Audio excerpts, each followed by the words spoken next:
প্রত্যেক দিন কিছু আমলকে নিজের জন্য খাস করে নিন। প্রত্যেকটা দিন আল্লাহর জন্য কিছু অংশকে খাস করে নিন, আল্লাহ জিকিরের জন্য। চেষ্টা করুন প্রত্যেক দিন বেশি থেকে বেশি আলহামদুলিল্লাহ পড়তে। পারা যাবে ইনশাআল্লাহ? কমপক্ষে 100 বার পড়ার চেষ্টা করেন সুবহানাল্লাহ। পারা যাবে ইনশাআল্লাহ? 100 বার চেষ্টা করেন সুবহানাল্লাহি ওয়া বিহামদিহি, সুবহানাল্লাহি ওয়া বিহামদিহি। মিজানের পাল্লায় দুটো কালিমা প্রচণ্ড ভারী হবে, সুবহানাল্লাহি ওয়া বিহামদিহি, সুবহানাল্লাহিল আযীম। চেষ্টা করেন প্রত্যেক দিন কমপক্ষে 100 বার এতটুকু বলা, আস্তাগফিরুল্লাহ ওয়া আতুবু ইলাইহি, আস্তাগফিরুল্লাহ ওয়া আতুবু ইলাইহি। নবী সাল্লাল্লাহু আলাইহি ওয়াসাল্লাম, যার আগের পিছের সমস্ত গুনাহ মাফ, যিনি নিষ্পাপ মানুষ, তিনি দিনে 100 বার আল্লাহর কাছে ইস্তেগফার করতেন। সেখানে আমাদের কতবার পড়া উচিত আমরা নিজেরাই বুঝতে পারছি। কমপক্ষে 100 বার বলতে চেষ্টা করি আস্তাগফিরুল্লাহ ওয়া আতুবু ইলাইহি। এবং সকালে এবং সন্ধ্যায় একবার করে বলার চেষ্টা করি সাইয়্যিদুল ইস্তেগফার। সাইয়্যিদুল ইস্তেগফার কোন বই পাবেন? আমি রেফার করি একটা বই, হিসনুল মুসলিম। এই বইটার অ্যাপসও পাওয়া যায় প্লে স্টোরে, এখানে পাবেন। সকালবেলা পড়ার পরে কেউ যদি সন্ধ্যার আগে মারা যায় ইনশাআল্লাহ জান্নাতে যাবে। সন্ধ্যাবেলায় পড়ার পরে ফজর হওয়ার আগেই যদি মারা যায় ইনশাআল্লাহ জান্নাতে যাবে। কোনটা সাইয়্যিদুল ইস্তেগফার? আল্লাহুম্মা আনতা রাব্বি লা ইলাহা ইল্লা আনতা খালাকতানি আনা আবদুক ওয়া আনা আলা আহদিক ওয়া ওয়া'দিকা মাস্তাতা'ত আউযু বিকা মিন শাররি মা সানা'ত আবু'ু লাকা বিনি'মাতিকা আলাইয়া ওয়া আবু'ু বিযানবি ফাগফিরলি ফাইন্নাহু লা ইয়াগফিরুয যুনুবা ইল্লা আনতা। এর আগে কখনো শুনেছেন? যাদের মুখস্থ নাই, এটা মুখস্থ করা যাবে? সারা জীবনে মাশাআল্লাহ আমরা এসএসসি পাস করেছি না, এইচএসসি করেছি, অনার্স মাস্টার্স করেছি, physics, chemistry, biology, economics, political science, Jio politics, BCS coaching, computer course সব করেছি না? সাইয়্যিদুল ইস্তেগফারটা মুখস্থ করা যাবে না? যাবে ইনশাআল্লাহ। আল্লাহ পাক তৌফিক দান করুন। চেষ্টা করেন প্রত্যেক দিন বেশি থেকে বেশি বলার জন্য লা হাওলা ওয়ালা কুওয়াতা ইল্লা বিল্লাহ। পারা যাবে ইনশাআল্লাহ? জান্নাতে গাছ রোপণ করতে চান? আপনি কি চান জান্নাতে আপনার বাগান থাকুক, খেজুর বাগান? জান্নাতে গিয়ে দেখবেন আপনার নামে জমি আগে থেকেই কেনা আছে এবং সেখানে খেজুরের গাছ আগে থেকেই রোপণ করা আছে। এমন সৌভাগ্য চান? বেশি থেকে বেশি পড়বেন সুবহানাল্লাহিল আযীম ওয়া বিহামদিহি, সুবহানাল্লাহিল আযীম ওয়া বিহামদিহি। একবার পড়বেন, একটা গাছ রোপণ করা হবে ইনশাআল্লাহ। কমপক্ষে 10 বার পড়বেন, সকালে 10 বার, সন্ধ্যায় 10 বার। কি পড়বেন? দরুদ শরীফ। কি পড়বেন? দরুদ শরীফ।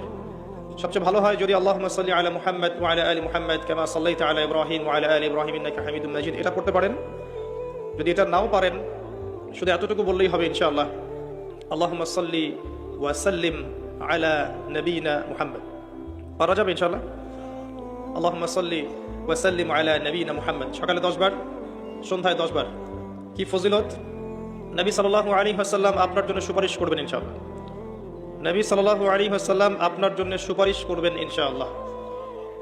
তবে যদি আপনি ভেবে থাকেন যে আপনি সুদ খাচ্ছেন, ঘুষ খাচ্ছেন, দুর্নীতি করছেন, অন্যের হক নষ্ট করছেন, নামাজের ধার ধারছেন না, যাকাতও দিচ্ছেন না, পর্দা করছেন না, নবী সাল্লাল্লাহু আলাইহি ওয়াসাল্লাম আপনাকে দেখে খুশি হবেন এমনটা মনে করার কোনো কারণ নেই।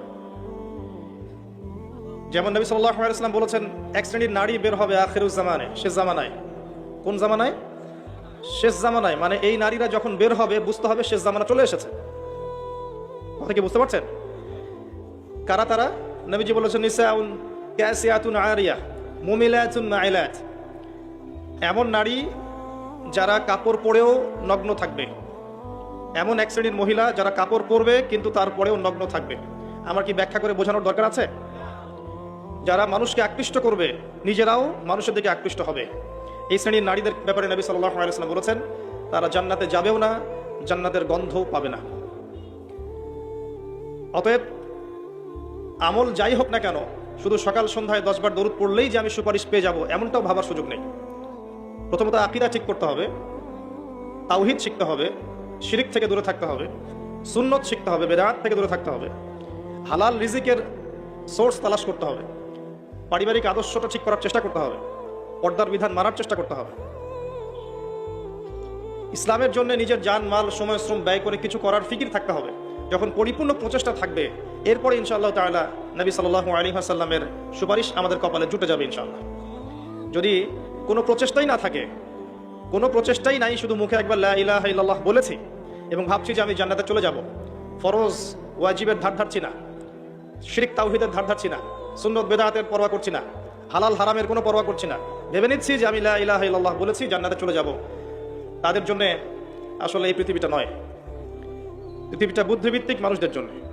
দেখুন, লা ইলাহা ইল্লাল্লাহ মুখে বললেই যদি জান্নাতে যাওয়া যেত, তাহলে আব্দুল্লাহ বিন উবাই, মুনাফিকদের সর্দার, মদিনায় ছিল, সে কি দোষ করেছে? আমার কথা কি বুঝতে পারেন? আব্দুল্লাহ বিন উবাই এর নাম শুনেছেন? মদিনায় মুনাফিকদের সর্দার, ইসলাম কবুল করেনি, করে নাই, মুখে কালিমা পড়েছে না, কেন জাহান্নামে যাবে তাহলে? লা ইলাহা ইল্লাল্লাহ মুখে, তার আগে কলিজার ভিতরে, আগে কলবে, হৃদয় থেকে আল্লাহর সামনে আত্মসমর্পণ, আল্লাহ ছাড়া কোনো ইলাহ নাই, এটা মননে বিশ্বাস করা এবং সেভাবে আল্লাহর আদেশ নিষেধ মেনে চলার চেষ্টা করা। এরপরে কাজ করতে গিয়ে ভুল হতে পারে, তওবা করে ফিরে আসার সুযোগ আছে। লা ইলাহা ইল্লাল্লাহ এটাকে সরাসরি অস্বীকার করলে কাফের হয়ে যায়।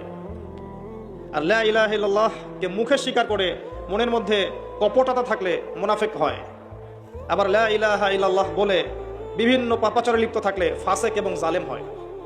আর লা ইলাহা ইল্লাল্লাহকে মন থেকে বিশ্বাস করে মুখে স্বীকার করে কাজে বাস্তবায়ন করলে পরিপূর্ণ মুসলিম হয়। আমি কি বোঝাতে পারছি?